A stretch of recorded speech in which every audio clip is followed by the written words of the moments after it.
I hope you guys can hear me from here. I have the air on and everything else, and the camera is kind of back there, but I'm tired. But anyway, welcome back to my channel, my lovelies. It's your girl Shamira Lovely. If you're new here, go ahead and hit that subscribe button and that notification bell to go ahead and be notified whenever I post a video. I have been slacking on my videos, but I still been pushing content out, and I'm just at that mark where everything is slowing down for me. So give me some grace, guys. But anyway, I am back with another update, a pregnancy update, symptom-wise, belly shot, and everything of that nature. Just to give you guys information on how things have been going. We did reach 35 weeks. I think I'm like 35 in a couple of days now. So a little over 35. We're almost pushing 36 here. But anyway, I got a lot to catch you guys up on, because we've had multiple labor and delivery experiences, and I got a couple of new products in for baby girl and I that I want to share with you, just to give you guys like ratings and things on that, and then also my symptoms. So I'm just gonna jump right into this video here. My phone has been moving so slow, I'm sorry guys. 35 in 2 days, so we're not that many days ahead, but yeah, we're 35 in 2. And symptoms, let's just hop right into my symptoms. I've been tired, very fatigued, like just tired. I need a nap. I have to have a nap or I'm grumpy. I've been having tons of Braxton Hicks, tons of, I feel like real contractions, like labor contractions. I have been also very nauseous. I've been nauseous so bad, not even just like if I eat anything, but like if I don't get enough sleep or if I'm deprived of anything, like I get nauseous. I have been getting lightheaded, and I don't know why. I don't know if it's because of the fluid that's building up in my body or what, but your girl has been lightheaded for like a week now. Not a week straight, but like I've noticed it twice where I'm standing up or at work even. I think I got lightheaded twice at work because I stand at a cash register, and I find myself like having to sit down because like I'm blinking and trying to figure out like what's going on. Am I about to pass out? And then me and my fiance took the kids to the zoo in St. Louis, and I couldn't make it. So I've been getting lightheaded, and I don't know why.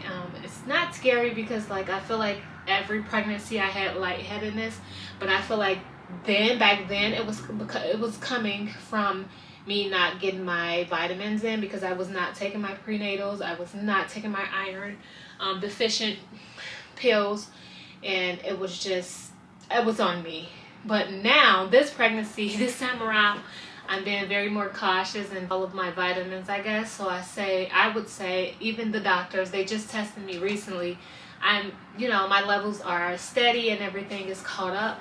So is that a third trimester thing? Maybe.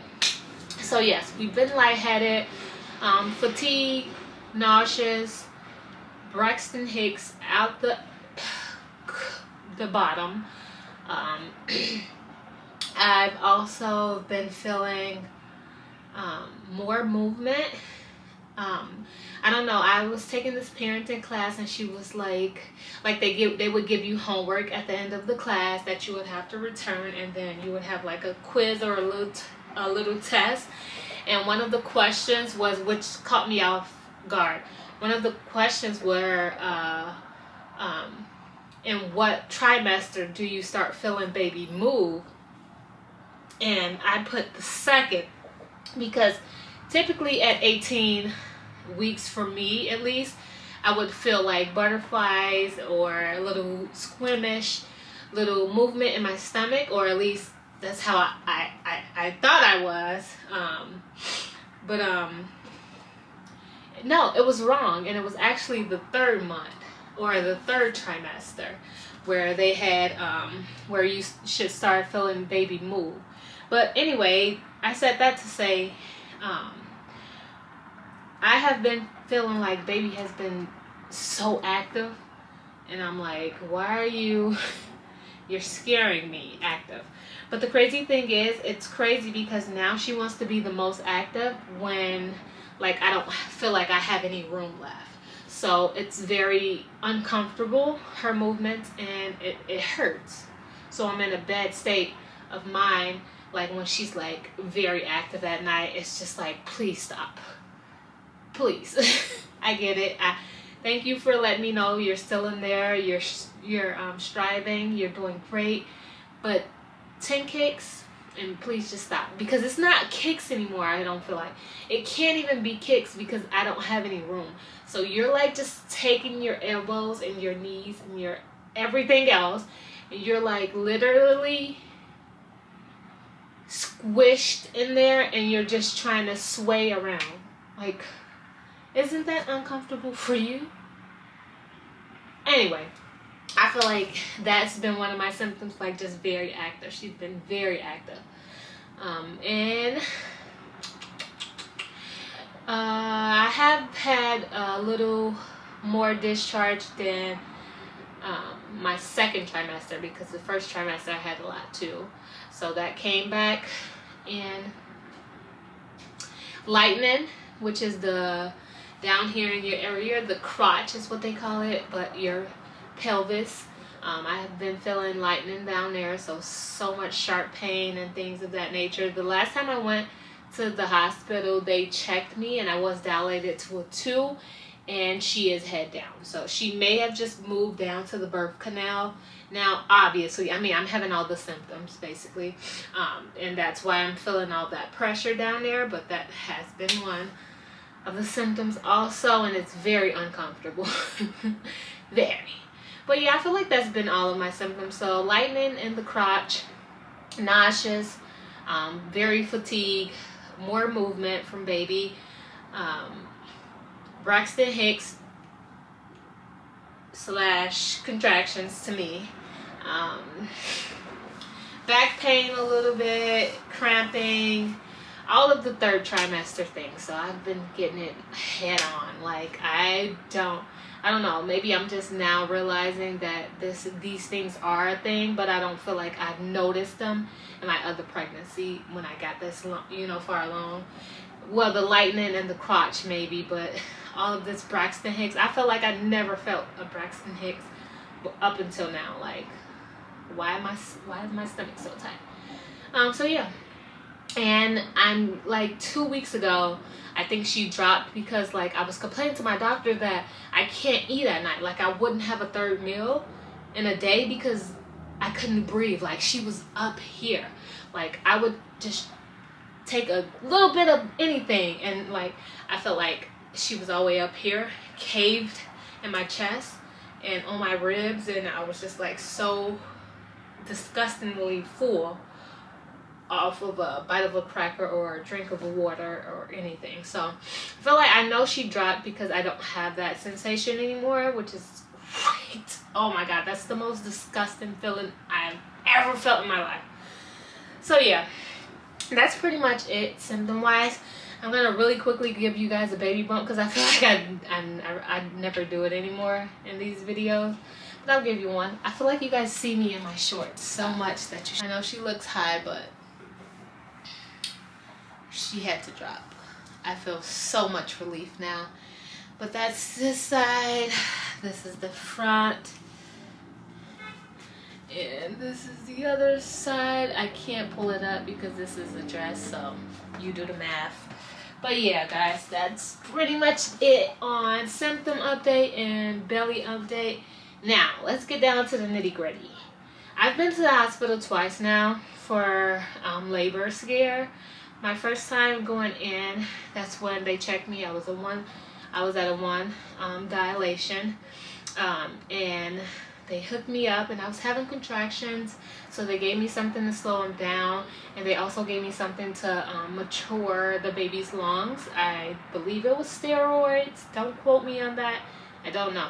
And I think I went like 4 to 5 days without having any contractions. They let me go because they stopped. The contractions stopped, and I didn't dilate any further.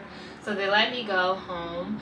And then like 4 days after that, I had some more contractions, and I went in, and they kind of monitored me, gave me some fluids, this, that, and the third, and they went away.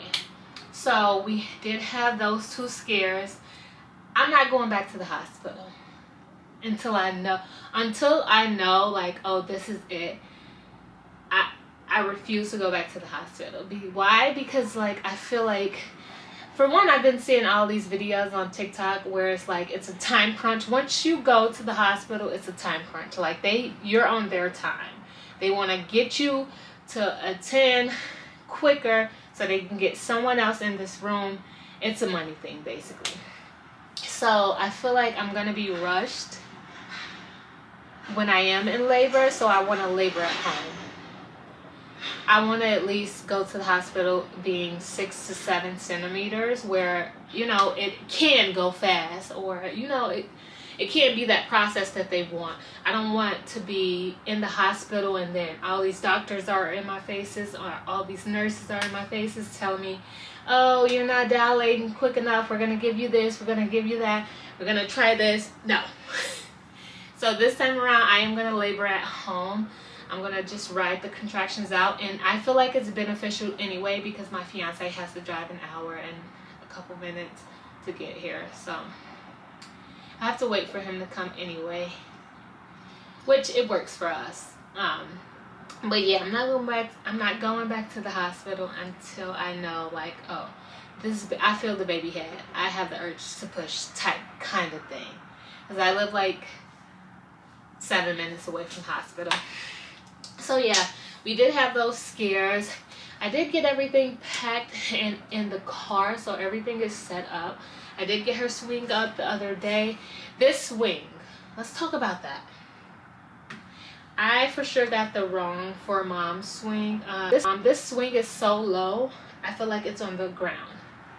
I mean, which is probably a good thing, say if she fell out or something. But I just feel like my back it's not, I don't know. But it's low, and the gauges on it, I feel like they all go the same speed. Even if you turn it up to the highest speed, it's still going really slow. So I don't know, but I guess we got to deal with it because I know I've had it for more than the return days. So it's up here. So I got this, and I also got, let me show you guys really quickly. I also got I got a breast pump where, you know, it's my main one basically that goes into the wall and you got to sit, and it's a, I don't want to say it's that one. I don't know what brand it is, but it's in the basement. So I'm going to use that when I'm home. You know, I can sit down and actually pump to get the most benefits out of it. But I also wanted a wearable one where I can still be mom, because this is baby number 5, and let's be real, sitting down just does not happen with 5 kids.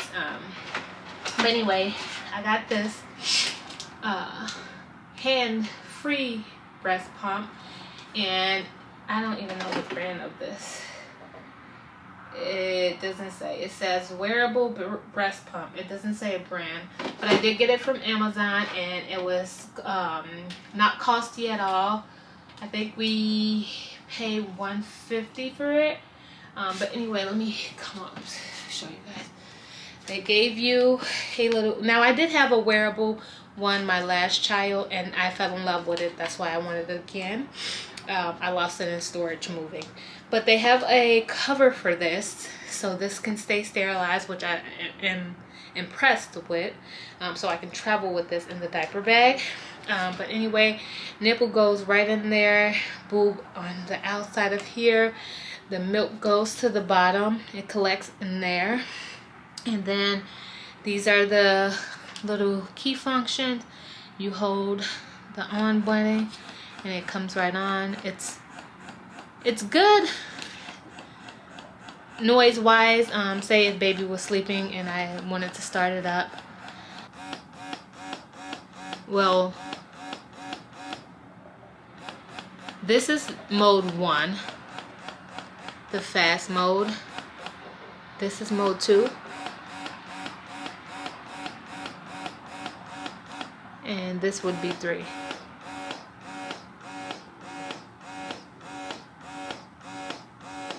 So I'm guessing it just gives you a different suction and a better suction.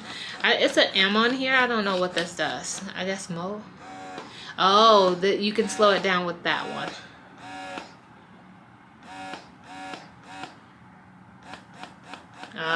Okay. I'm going to have to play around with this one too. Like I said, this is a different one than the one I had.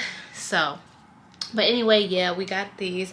And it did come 2 in a package. So I have both left and right. And it does come with 2 chargers in case you need to charge them up at the same time. Hopefully I don't have to do that, but who knows. So we got this one. And then I also just a milk catcher. Say when baby eat, you know, when a baby is on one breast, the other one leaks. And we like to catch everything. So I did get this one for that as well. And I'm just so ready for my baby to come, honestly. I can't wait for this bonding time. The breast and baby. Breastfeeding bonding time. If you never breastfed, oh, you're missing out on that bond. It's so special. It's something that you would never ever experience in life, especially when you do it for like a couple years and the baby is like literally just walking up to you. It goes from you getting them to latch to them like 1 year, 2 year, and they're just walking up asking for milk. The cutest shit ever. I don't know, maybe it's just me. So yeah, guys, that's all the gadgets I got. I also got this carrier that I need to figure out how I'm gonna wear or how it is supposed to be worn, but haven't got around to it. I got makeup on this.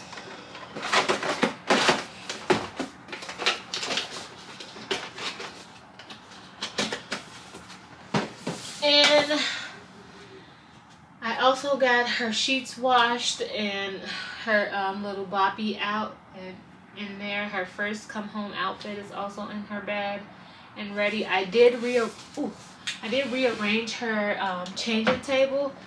I put shirts up here. All of her like little onesies, I did fold them up yesterday and put them in here because it's easy to access.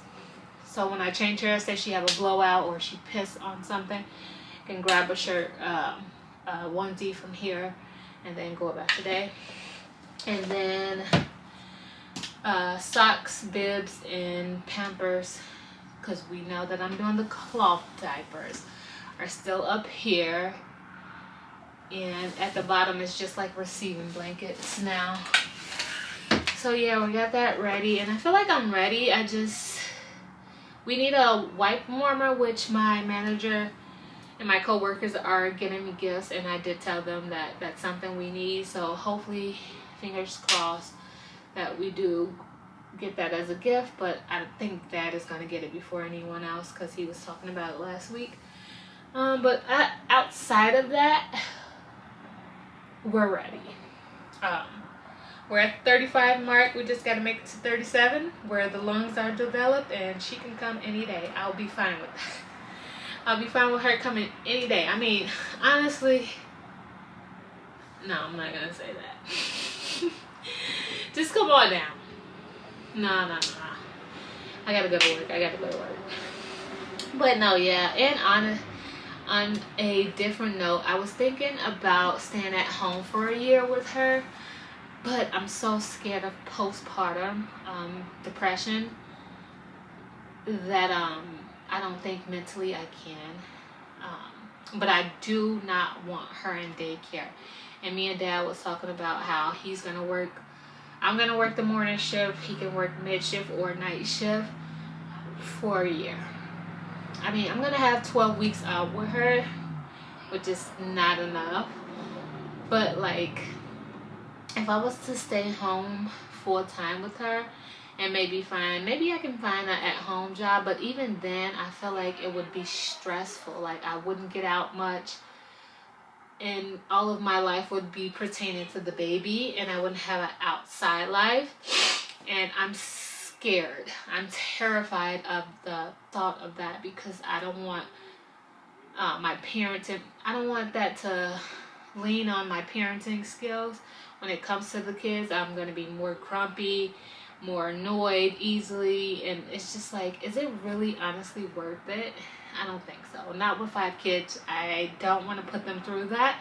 So I'm gonna keep thinking on it, and whatever works for me and Dad is what I'm gonna go with. But honestly, I'm gonna always put my kids first. If it's not gonna be healthy for my kids, I'm not gonna do it.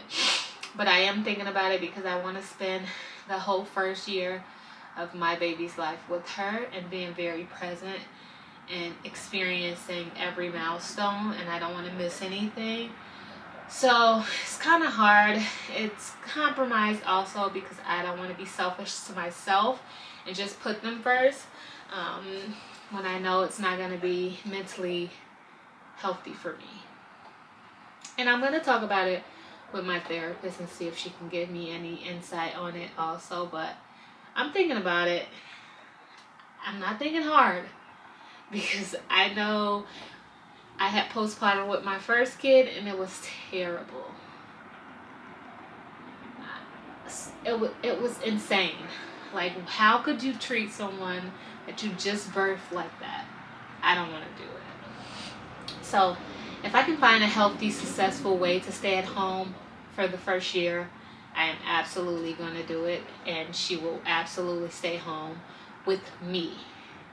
Now, that's not to say that I'm gonna send her to daycare her first year if I do go to work, back to work. No, because like I said, me and Dad are already talking about him staying home, or I go to work in the morning and he go to work mid shift or night shift, so we can swing off. So it'll be like a mom, dad kind of thing,